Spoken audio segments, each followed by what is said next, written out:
Now we move on to Popeyes.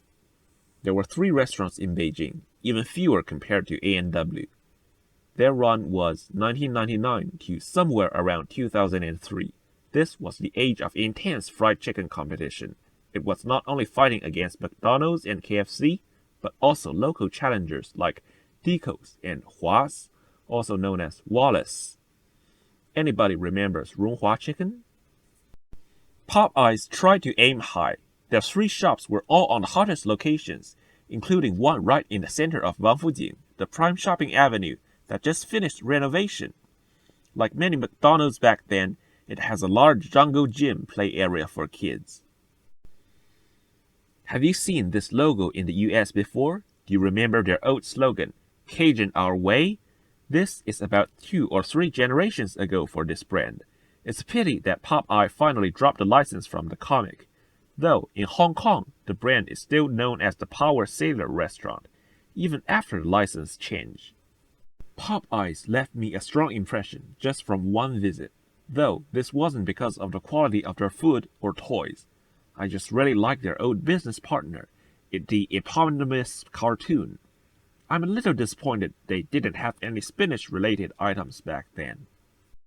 Their chicken was similar to KFC's original recipe chicken, rich in spices and coated under a thick batter shell. Me and most customers at that time could not tell the difference. This was a problem. KFC's most popular item in China was their crispier chicken wings, not the huge chunks of bone-in chicken.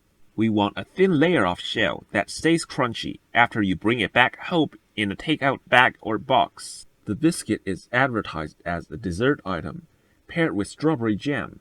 Consumers in China are more familiar with the British idea of biscuit, as in crackers and cookies. You eat it at home between meals or on a trip, not in a restaurant. KFC back then had a dinner bun in the spread item place. Interestingly, years later, KFC's bun became a dessert itself. They switched to a carrot bun to attract smaller kids, before switching to waffles and sweetened croissants. By now, you might have guessed, customers felt Popeyes was a lesser substitute of KFC. It arrived later, while having way fewer locations. It's completely overshadowed as a fried chicken provider. Just like Mickey Mouse and Bugs Bunny pushed Popeye's cartoon series out of the market, the bigger players pushed it out of Beijing. However, in Hong Kong, it only needed to compete with a small handful of KFCs, so it endured, even securing a shop inside the new airport. The future is hopeful. Popeye's second coming happened more than a decade later in May 2020, Shanghai. This was after their merging with Burger King's parent company, but sadly, after the disappearance of their mascot Sailor. Because international travel has been cut off, new foreign food is big news. Lines stretch across whole city blocks for hours. People gave it the warmest welcome social distancing could allow.